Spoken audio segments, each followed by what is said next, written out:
Votre passe-temps, notre passion.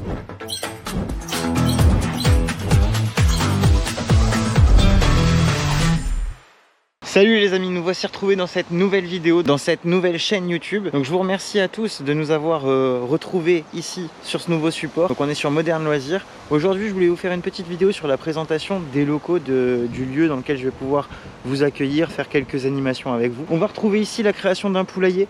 Donc je suis en train d'essayer de faire quelque chose de bien. Je suis monté sur un grillage, sur quoi à peu près 1m20, 1m30, facile, ouais. Et j'ai mis des poteaux, j'ai tout fermé.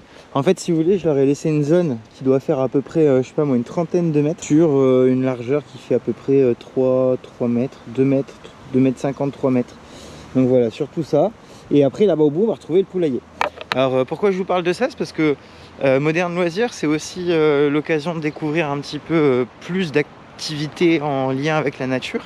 Donc aussi bien des choses agricoles que sur le milieu de l'élevage. Et moi j'ai réussi à commencer à récupérer quelques dons à droite à gauche de personnes qui m'ont donné ce qu'ils avaient plus besoin. Et d'ailleurs je vous invite à prendre contact avec moi et aussi me confier ce que vous n'avez plus besoin si jamais ça serait le cas aussi pour vous. Et vous voyez là on va retrouver un premier poulailler. J'aimerais bien qu'il y en ait plusieurs autres, qu'on puisse accueillir encore plein d'autres poules, etc. et tout. Alors j'ai eu un petit nid de bourdon, on vient tout juste de s'en débarrasser. C'était assez impressionnant, il y en avait vraiment pas mal, donc on n'a pas pu trop intervenir ici. En tout cas en attendant, moi j'ai avancé sur le grillage, j'ai fait ce que j'ai pu. Là j'ai fermé, j'ai créé une petite porte grillagée. Je vous montrerai ça un petit peu plus tard si vous voulez les amis, peut-être dans une autre vidéo ou tout au fur et à mesure du temps. Je vous montrerai aussi les petits poussins qui vont arriver dans pas longtemps. Alors petits poussins c'est pas vrai, hein, c'est des poulets. On appelle ça des poulets il paraît, donc moi je connais pas, je découvre ce que ça mange, je découvre combien de temps ça va rester à l'état de poulet. Alors j'ai un petit peu tout entendu, il y en a une qui m'a dit ah, des fois ça peut être 1 an à l'état de poulet, hein, c'est grand. Je la regarde, je dis t'es sérieuse? Non c'est pas possible, pas 1 an, tu te trompes, c'est pas possible. Il y en a ils m'ont dit 2 mois, je sais pas, dites-moi vous en commentaire combien de temps on passe du poulet à la poule qui sait pondre, poule pondeuse.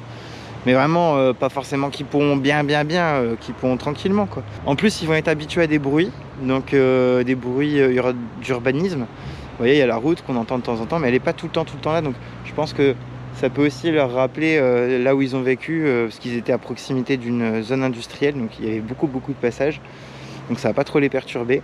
Et je pense aussi que plus ils sont petits, plus ils sont dans cet environnement, plus ils considèrent que c'est chez eux. Et ils seront mieux, ils seront à l'aise et tout ça. Voilà pour la cage à poules, voilà pour le projet poule. On va avancer tout doucement, je vais vous montrer un petit peu. On va essayer de faire des dimanches à thème. Donc ça va pouvoir être peut-être par exemple des dimanches kermesse ou des trucs comme ça. L'idée ça serait de faire... alors attendez. Wow. L'idée ça serait d'accueillir les gens en ponctuel, mais aussi de le faire sous réservation, parce que du coup je pense que si on fait soit de l'attente en ouverture simple, j'ai peur qu'on n'ait pas assez de monde, et en même temps s'il y en a qui arrivent tous en groupe, j'ai peur qu'on soit trop nombreux. Donc j'aimerais bien faire de la réservation pour ceux qui aimeraient bien venir passer un petit peu de temps avec nous, et vous proposer plusieurs animations sur une même journée, sur un samedi, un dimanche, même peut-être des jours comme le mercredi ou des choses comme ça. Je reviendrai tout doucement tout au long de la vidéo sur toutes les activités qu'on va pouvoir retrouver ici. L'idée c'est de vraiment avoir tout ce qui est possible et inimaginable, tout ce qui est surtout loisir en extérieur. Donc là on va retrouver vraiment le thème à 100% de Moderne Loisirs, sans oublier que nous on aime bien aussi dans nos loisirs les sports mécaniques, et l'atelier qui est là pour faire vivre aussi l'association. Ça serait de pas tout le temps faire des choses qui vous coûteraient de l'argent ou auxquelles on ferait venir des adhérents ou des choses comme ça. L'idée c'est que l'atelier, qui a pour but de fonctionner comme un atelier classique, puisse générer des revenus, et ces revenus qui puissent être réintroduits dans l'association et qu'on puisse disposer de loisirs à moindre coût, et aussi que les professionnels jouent le jeu avec nous et nous confient pas mal de trucs. Comme ça, moins c'est cher pour nous en acquisition, moins on le fait représenter aussi sur de la location, des choses comme ça. Je prends un exemple, on arrive à avoir une voiture extrêmement peu chère, et bien derrière, si nous à l'aspect comptable elle est vraiment sur une valeur ridicule, et ben on la met en location sur une valeur ridicule. On est capable de faire du moins de 10 € par jour si vraiment c'est ridicule. Donc voilà, si vous adorez cette logique, continuez à nous suivre, hein. Je vous invite à liker, à partager, à commenter cette vidéo, parce que c'est surtout en commentant qu'on arrive à vraiment être bien référencé, à pouvoir avoir un petit peu plus de force sur les réseaux. Ici, on est dans l'atelier. Alors certains l'ont déjà découvert sur la chaîne YouTube Moderne Nimo. Par contre, ici, ça va être la première fois qu'on le présente sur l'atelier Moderne Loisirs. Donc on est sur pas mal de projets, c'est pas mal de projets qui m'appartiennent, dans lesquels je vais faire don hein, de ces projets à l'association. Et l'idée c'est de les finir ensemble, de pouvoir générer aussi quelques ventes et quelques revenus, et de passer aussi sur d'autres projets. Mais en sachant que ceux qui sont déjà ici, je les aime vraiment beaucoup. Après moi je suis pas quelqu'un de matérialiste, les projets ça va, ça vient, il y en a qui rentrent, il y en a qui partent. Enfin voilà, j'en ai fait plein, j'étais content aussi de passer à autre chose et de pouvoir en faire des nouveaux. Donc voilà, suivez-nous si vous appréciez ça. On n'a pas de thème précis sur cette chaîne YouTube, encore une fois. On va essayer de vous présenter pas mal de loisirs complètement différents, aussi bien le quad que la moto, que la petite motocross, enfin, voilà. On va pouvoir peut-être même vous présenter du tractopelle, du tracteur, vraiment vous présenter le tracto un petit peu plus dans son ensemble, et aussi à quoi il va nous servir tout au long de cette aventure associative. Et j'espère que ça va vraiment vous plaire, à mon avis. Enfin, j'ai déjà d'excellents retours, donc ça devrait aller. Les rendez-vous se positionnent tout doucement. Si vous devez prendre des rendez-vous ici pour l'atelier, n'hésitez pas à prendre contact avec nous. Nos coordonnées seront sur le descriptif de cette vidéo YouTube.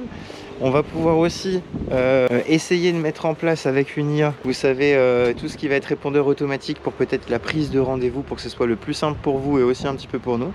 Mais pour l'instant, c'est plus en pourparler qu'en fonctionnel. Dans cette vidéo, vous allez retrouver donc la présentation de la petite Titine, la toute première voiture réparée ici dans nos ateliers.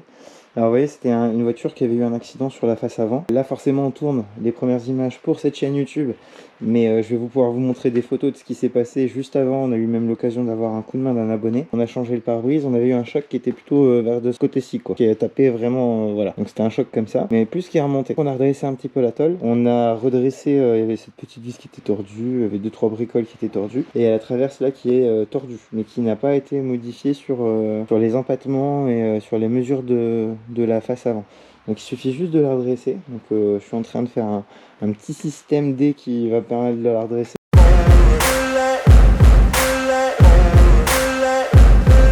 Bon les amis, je vais essayer de vous expliquer ce qu'on est en train de faire pour avoir une symétrie parfaite sur la reconstruction de cette voiture. Donc là on est reparti sur des appareils de mesure. Je sais pas si vous le voyez bien, on a un trait rouge, voilà, qui longe la voiture et ça passe au niveau. Donc on le voit, hein, c'est au niveau de mon doigt là, au niveau du premier trait, et ça va jusqu'au deuxième bras de suspension du véhicule qui est juste ici, qui s'arrête ici, tu vois, voilà.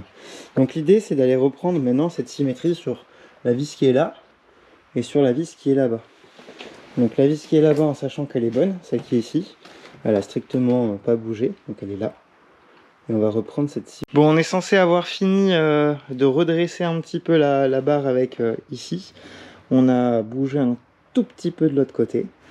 Et là, je suis vraiment parfaitement en plein milieu de mon trou, là où je devais vraiment me retrouver dans l'axe. Quand je le regarde là visuellement, je trouve pas ça dégueu.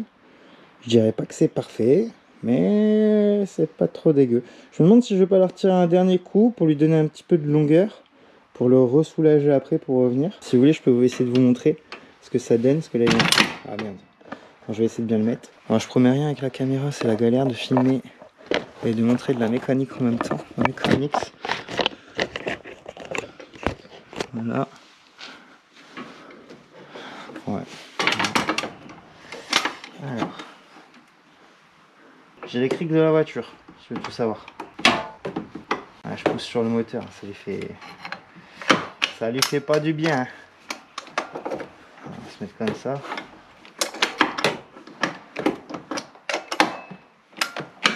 On va se mettre en appui surtout. On va représenter le phare. Donc là on va représenter le phare et puis si tout se passe bien on va commencer à attaquer le remontage. Donc voilà, les derniers éléments de peinture ils sont en train de se faire. Pour être sincère, ils ont été faits, ils sont en train de sécher. Mais si je vous montre un petit peu la tempête qu'il y a dehors, j'ai peur de la poussière en fait, si vous voulez. Parce que si on se retrouve avec soit de la poussière, soit des petits moucherons, des trucs comme ça et tout, ça va être dégueulasse, alors que le but c'est d'avoir un super rendu. Donc on essaie de prendre le temps et de faire un truc mieux. Bah, de toute façon vous allez voir à la fin si on a réussi ou si on n'a pas réussi. Est-ce qu'on va y arriver? Est-ce qu'on va y arriver? Donc bon les copains, là nous voici, je suis arrivé sur le pare-choc. Donc je viens de décaper, de poncer tout le pare-choc, d'essayer d'avoir quelque chose de pas mal.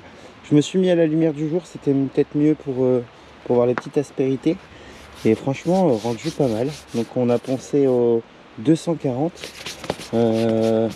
Je vais peut-être remettre un petit coup de ponçage à un peu plus, je crois que j'ai du 420, un truc comme ça. Et essayer d'avoir un rendu le plus lisse possible. Il faut quand même avoir de l'adhérence de l'ancienne peinture et pas être trop sur le plastique, ça c'est pas trop bon, tu vois. À noir, c'est pas bon. Mais par contre, il y a des endroits où il y avait vraiment des grosses rayures, donc c'est le moyen de récupérer les rayures. Je pense que visuellement ça va être très très propre.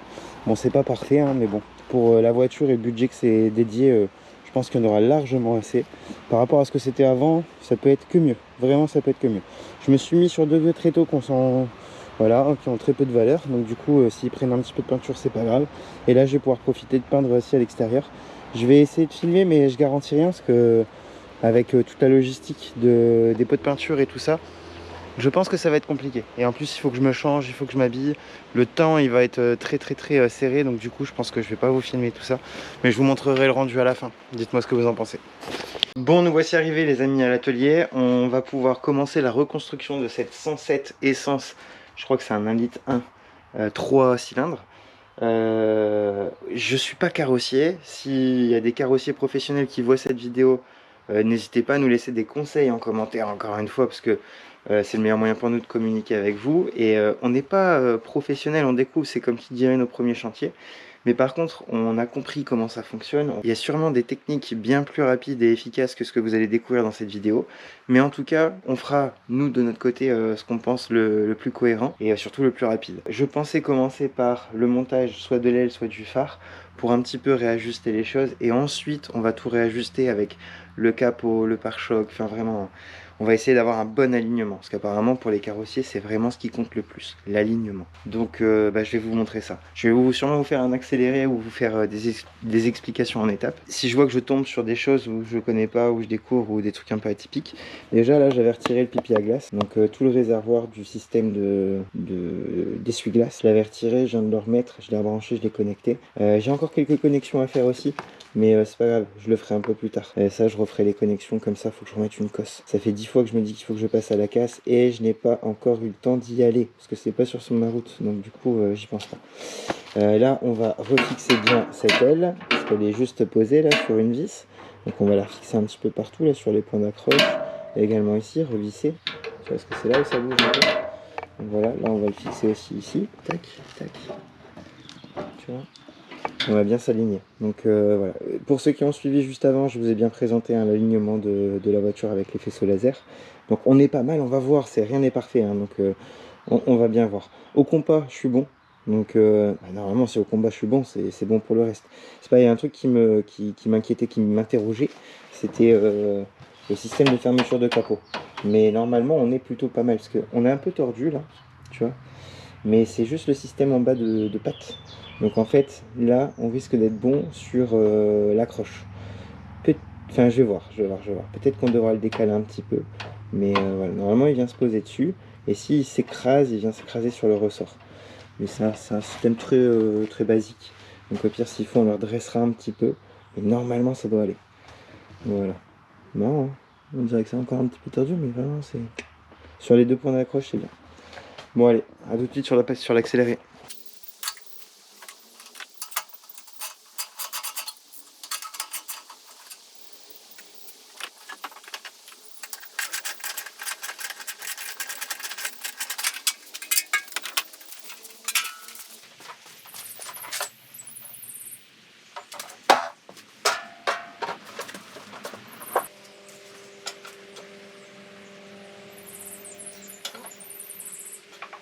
Bon les amis, j'ai pas pu vous filmer ces étapes-là. On a remis le capot, on a recentré le capot, on a refait la géométrie de toute la face avant avec la traverse, etc.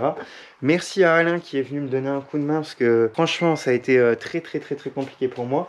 En fait à chaque fois que je tapais d'un côté ça bougeait de l'autre, etc. Et du coup j'avais pas les appareils de levage qui convenaient aussi pour avoir vraiment quelque chose de symétrique. J'ai pas non plus une habitude extraordinaire, c'est vraiment, je sais pas, une expérience de fou, c'est le début un petit peu de moi. Mais par contre, on a un cerveau, on comprend, hein, on comprend la logique. Du coup, on avance. Et Alain est venu m'aider pendant plus d'une heure. Et sincèrement, on a avancé, je dirais, en plus d'une heure, on a avancé plus que moi en 2 jours. Donc merci à lui. On commence à avoir un rendu qui n'est pas parfait, mais qui est cohérent avec ce que j'attendais, avec des écarts d'ouverture à droite et à gauche qui sont à peu près symétriques. Forcément, ça a bougé un petit peu, donc c'est pas parfaitement droit, etc. Donc en même temps, en parallèle de ça, je suis en train de finaliser la fosse, parce qu'il faut absolument qu'elle soit bien fonctionnelle. Je suis en train de mettre l'électricité dedans, les barres de néon, LED, de finir le cuvelage à l'intérieur, de finir également les bastrins qui tiennent les véhicules en suspens au-dessus. Je suis aussi en train de préparer, ça va être les renforts métalliques. Je vous explique pas pourquoi, ça va être une petite surprise, mais pour tous les passionnés de mécanique, je peux vous dire que vous allez halluciner. Je sens que vous allez tous me piquer l'idée. Et en sachant que je n'ai rien inventé, cette idée-là, je l'ai piquée à un copain. Alors, ça sera une question de simplicité pour qu'une fois que le véhicule va venir à peu près à ce niveau-là, on a besoin de sortir un minimum de matériel pour avancer un maximum, pour avoir un maximum de productivité au niveau du temps. Alain nous a ramené aussi 2-3 bricoles, hein. On a une chèvre qui vient d'arriver, on a 2-3 petits outils en plus supplémentaires. J'en ai pas parlé plus que ça, mais c'est vrai que à l'atelier on s'est aussi lancé dans la découverte des petites débroussailleuses. Alors je pense que je vous ferai une vidéo uniquement sur la débroussailleuse qui mange la vie de tout le monde, si vous voyez ce que je veux dire. C'est vraiment voilà. Alors débroussailleuse, c'était pas non plus une mécanique que je connaissais énormément. J'ai apprécié parce que ça va, ça reste assez simple et du coup tu comprends assez vite le système de fonctionnement, c'est vraiment basique. Par contre, dès que tu as des petites fuites, que tu as une petite prise d'air, que tu as une toute petite défaillance ou un truc comme ça, franchement ça devient vite casse-bonbon.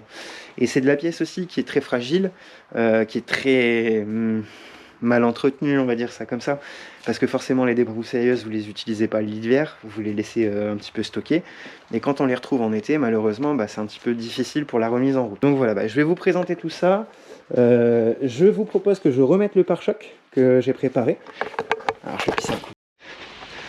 On a fini de repeindre le pare-choc, donc gris métallisé, coup de vernis x2, ça va, pas parfait, au rendu au toucher c'est pas parfait, mais c'est pour, vous savez, encore une fois, c'est pour la voiture petit budget, c'est pour la mettre en location, en prêt. Mais par exemple, si quelqu'un viendrait nous ramener son véhicule, qu'il a impérativement besoin d'un véhicule pour assurer ses rendez-vous ou sa vie quotidienne, et ben au moins on pourra lui prêter cette petite 107 qui sera toute prête à la location. Et encore une fois, ces budgets, alors je ne l'ai pas exactement défini, mais mon rêve ça serait d'être à peu près à 10 € par jour pour qu'on puisse être le plus accessible pour vous tous et puis que vous puissiez vous éclater avec ça. Je propose un truc, on va remonter le pare-choc sur la voiture, on va voir ce que ça donne et on se retrouve juste après. Bon les copains, pour évoquer un petit peu l'histoire du pare-choc, donc sur la partie, le pare-choc est en deux parties, il y a une principale et une secondaire, donc la principale repeint. Bien sûr il y a le voisin qui va se mettre à tondre à ce moment-là, hein, mais bon c'est pas grave, faut bien qu'il le fasse aussi. Et j'avais un POC ici, mais un POC assez profond, ça rentrait de, je sais pas, 1 cm dedans. Et là je sais pas si vous le voyez, je l'ai réécrasé de l'intérieur, donc je l'ai fait ressortir vers l'extérieur. Alors on a un petit star visuel, vraiment, mais c'est 1000 fois mieux qu'avant. Si je vous l'explique, tu vois là je suis quasiment, tu vois je suis lisse à l'intérieur, tu vois c'est là le défaut, tu vois je suis lisse. Bon par contre c'est le plastique qui a pris un petit coup aussi ici. Je pense que si j'avais le décapeur thermique, j'aurais pu aussi refaire réchauffer un petit peu le tout, le repousser un peu vers l'intérieur. Bon, je vais vous dire, pour moi ça va m'aller. On va rester sur ça pour la réparation de cette voiture-ci. Ça aurait été une réparation client, j'aurais peut-être poussé le vis un petit peu pour avoir un résultat vraiment exceptionnel, magnifique. Mais pour celle-ci, on va en arrêter là. Et petite explication. Ça c'est un fer à souder de chauffagiste. Je l'ai acheté quand j'ai eu besoin de faire chauffer des pièces et en même temps j'avais vraiment une proximité très limitée avec toutes les autres pièces d'à côté. Il fallait vraiment que je sois très précis sur ma chauffe pour pouvoir réinsérer d'autres pièces, vous savez, qui sont sur des diamètres identiques et du coup ils rentrent en force et il faut faire un choc thermique, donc refroidir une pièce, chauffer l'autre. On les met et il y a la dilatation des métaux qui fait que la pièce se met bien en position. Et je peux vous donner un conseil d'amis. Acheter ce style de fer à souder, c'est trop bien, mais c'est vraiment trop bien. On arrive à avoir une précision de malade. Quand je vous dis qu'on fait chauffer la pièce à chaud, elle est vraiment très chaude et j'arrive à être sur une précision de quelques centimètres en m'approchant. Je pense surtout aux moteurs de motocross qui sont très fragiles et on a déjà retiré des roulements parce qu'il fallait en retirer un, je pense à un 150 SX que j'avais, auquel on avait fait cette intervention. Et ben heureusement qu'on avait ce petit poste à souder et ce petit fer à chauffer là, parce que sinon on aurait galéré pendant 10 ans. Et si je peux vous donner un conseil, investissez là-dedans. C'est pas aussi cher que les grosses en plus, donc il n'y a pas l'histoire des cautions, les trucs et tout. Juste une petite bouteille d'oxygène, une petite bouteille de gaz. Quand on fait du basique, on peut rester que sur le gaz. Quand il faut vraiment chauffer, on peut passer en oxygène aussi. Mais voilà. Donc je voulais vous donner mon petit conseil d'amis. Là je vais pouvoir remonter la deuxième partie du pare-choc. Une fois qu'ils seront remontés, on regardera bien les peintures, voir si c'est propre. Si jamais il faut pas remettre un petit coup quelque part ou quoi. Moi j'ai de la chance, il n'est pas cassé. Mon pare-choc non plus n'était pas cassé, il était très rayé, il était pas beau, mais pas cassé. Donc ça c'était vraiment une grande chance aussi qu'on avait.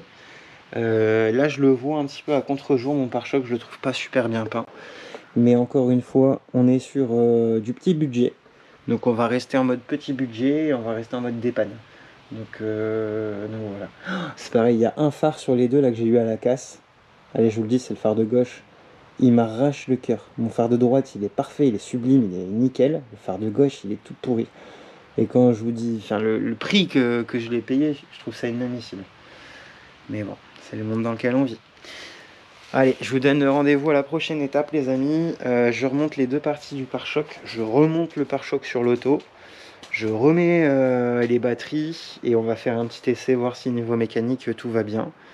Et puis je vais voir un petit peu après. Peut-être que j'installerai le pare-brise cet après-midi si j'ai le temps, si j'ai 2 minutes. Si j'ai un petit coup de main aussi de quelqu'un. Et ben voilà, je vous dis à toutes pour la prochaine étape. Je vous ai pas expliqué, mais j'ai tout remonté, hein, les essuie-glaces, la baie de pare-brise. J'avais remonté encore 2-3 petites bricoles à l'intérieur, le phare aussi. Enfin voilà, au niveau mécanique, on fera peut-être un point un peu plus tard. Là, il y a toujours mon panneau parce que j'ai toujours ma petite retouche de peinture à faire, avec qui est minuscule, hein, mais je préférais la refaire tout de suite plutôt que voilà. Et là, ma petite retouche, bon, je sais pas, voilà, ça se voit, ça se voit. Hein. À l'écran, je le vois, donc ça se voit un peu. Bon, c'est ça ma petite retouche. Là. Tant pis, hein, tant pis, hein. On verra bien.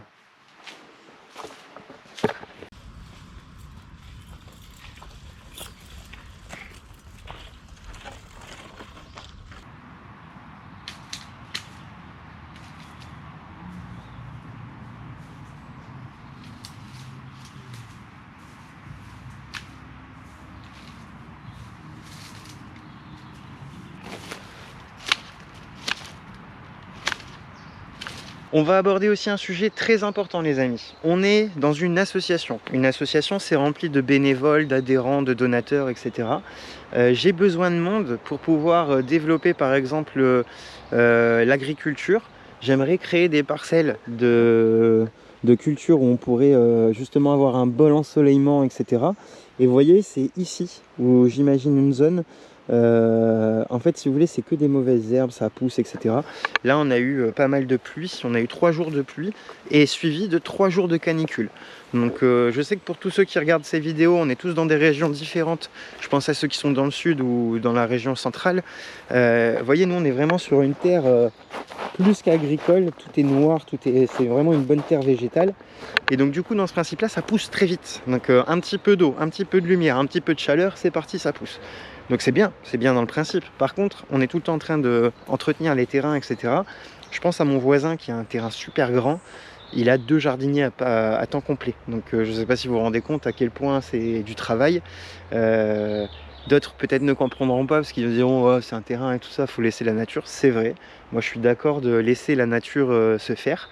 Par contre, si on fait un point là sur le terrain pour que je vous présente un petit peu, là c'est pareil, j'ai une zone, je l'imagine très très bien, avec des pistes de RC automobile ici. Vous savez, les voitures miniatures téléguidées qui pourraient justement avoir un spot juste là-bas où ils pourraient s'éclater. Et ici, toute cette partie-ci là, la développer aussi pour faire un petit endroit posé, cosy, pour pouvoir regarder aussi tout ce qui arrive sur ce terrain. Donc le terrain de... Alors j'allais dire de moto, mais c'est pas un terrain de moto à part entière. En fait, on dispose d'un petit circuit ici, qui est très petit. Moi, j'en abuse pas, c'est-à-dire que je tourne pas tous les jours, toute la journée pendant 5 heures, avec des motos thermiques qui font du bruit pas possible. C'est pas du tout le cas. De temps en temps, quand on répare une moto, quand on répare un truc, on a besoin de faire un petit essai, de tester par exemple la boîte. Je pense à mon quad, où j'ai 2 fois changé l'embrayage. Donc je peux vous dire que c'est quand même vachement intéressant d'avoir un petit peu de distance, un peu de difficulté pour tester nos réparations, voir si ça fonctionne bien. Et du coup, dans ce petit circuit, moi j'aimerais bien faire un truc sans bosse, sans rien, sans voilà, que ce soit le plus plat possible, et qu'on fasse de l'initiation à la moto pour les plus jeunes, qu'on ait un endroit aussi pour par exemple les motos électriques qui voudraient avoir un petit endroit où rouler, s'amuser, tout ça et tout, et ben ça pourrait être ici, et faire cet aménagement de terrain où on pourrait poser par exemple des modules avec quelques transferts, quelques quarters, quelques trucs comme ça, avec quelques tremplins, et au moins on fera moduler un peu le circuit s'il y en a qui ont le niveau pour faire des bosses ou des choses comme ça. Et si on arrive sur ce projet là, sur un terrain plat, je pense que ça pourrait être très intéressant aussi de faire du quad, du buggy, peut-être de la voiture si on y arrive, si les allées sont assez larges et que ça passe partout, et pourquoi pas inventer des nouveaux quads un peu cross. J'ai ça dans la tête, j'ai vu ça aussi. Il faudrait faire une petite dérivée, il faudrait faire des petites modifications sur ce que j'ai déjà vu fait par certains, parce qu'on est quand même sur un terrain assez sinueux, il y a plein de petites bosses et tout, donc il faudrait soit vraiment reniveler tout le terrain, mais je crois que c'est un travail titanesque, donc il vaut mieux adapter le quad ou le kart avec des petites suspensions, des bras de suspension, tout ça pour pas que ça casse les soudures. Mais vous voyez, il y a plein de trucs dans lesquels on peut s'imaginer sur des activités. Et alors encore une fois, pourquoi les bénévoles et tout, c'est pour venir me donner un petit coup de main pour comme ici.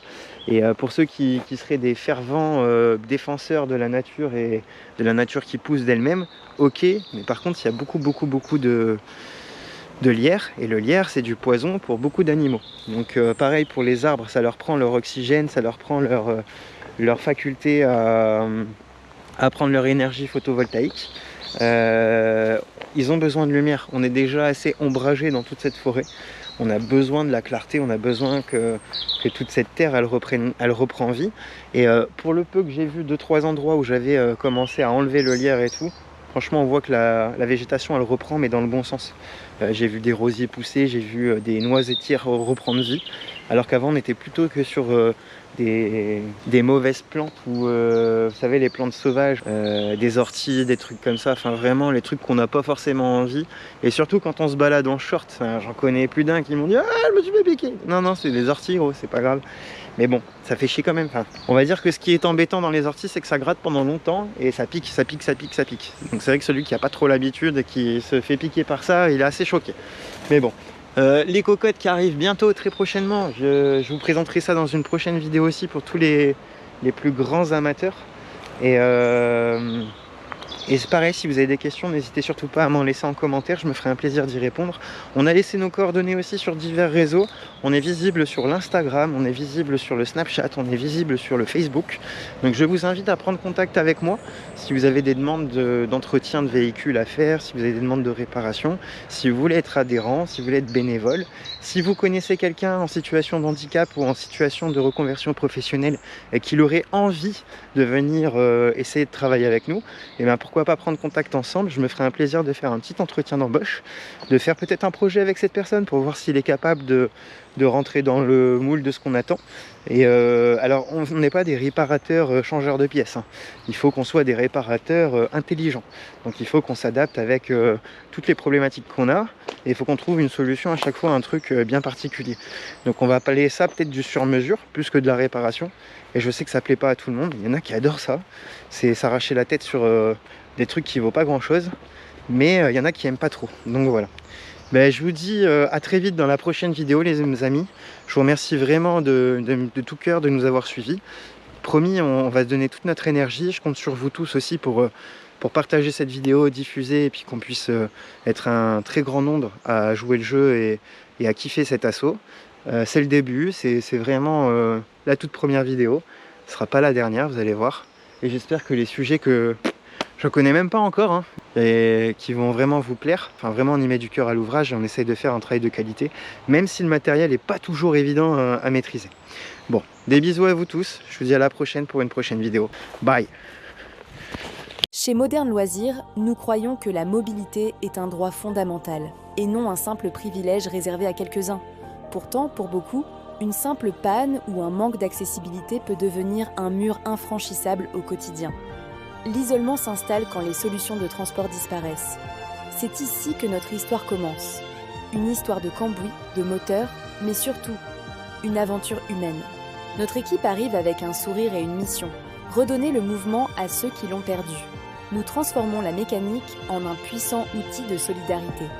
Que ce soit pour réparer une voiture familiale ou redonner vie à un moteur, chaque intervention est un pas vers plus de liberté. Grâce à l'innovation, nous adaptons les technologies pour briser les barrières du handicap. Sur terre, sur mer et même dans les airs, aucune mission n'est trop grande. Nous voyons l'ambition là où les autres voient des obstacles. Mais au-delà de la technique, c'est le lien social que nous réparons. Regardez cette joie, c'est le visage de l'indépendance retrouvée. Chaque poignée de main est une promesse tenue.